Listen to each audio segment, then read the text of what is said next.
A Bu era uma menina que andava toda desengonçada, com o nariz escorrendo, o cabelo todo pra cima.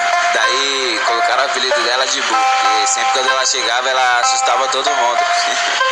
Só que faz uns 5 anos que eu não vejo a Bu, mano. Aí ontem, tá eu com meus parceiros curtindo na baladinha, chegou uma mina gostosa pra caralho, falou: "Oi, Gusta." Falei: "Oi?" Ela: "Sou eu, a Bu." Não é possível. Eu tive que falar assim pra ela, ó: "Eita, Bu, cê tá bonita. Eita, Bu, cê tá gostosa. Eita, Bu, cê tá cheirosa. Você tá maravilhosa. Eita, Bu, cê tá bonita. Eita, Bu, cê tá gostosa. Eita, Bu, cê tá cheirosa. Você tá maravilhosa. Hoje a Bu tá bonita. Hoje ela tá mal.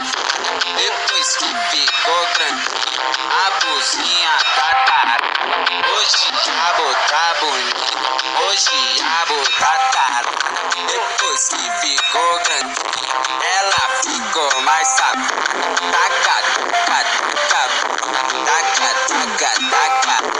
Taca, taca, taca. Taca, taca, taca. Taca, taca, taca. Taca, taca, taca. Taca, taca, taca. Taca, taca, taca. Você tá quem pode vir em mim. Você tá quem pode vir em mim. Vem que hoje eu tô facinho.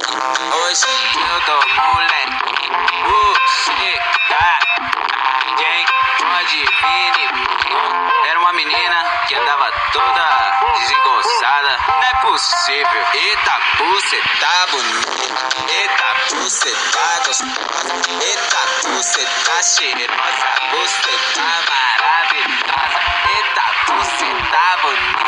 Eita, Bu, cê tá gostosa. Eita, Bu, cê tá cheirosa. Você tá maravilhosa.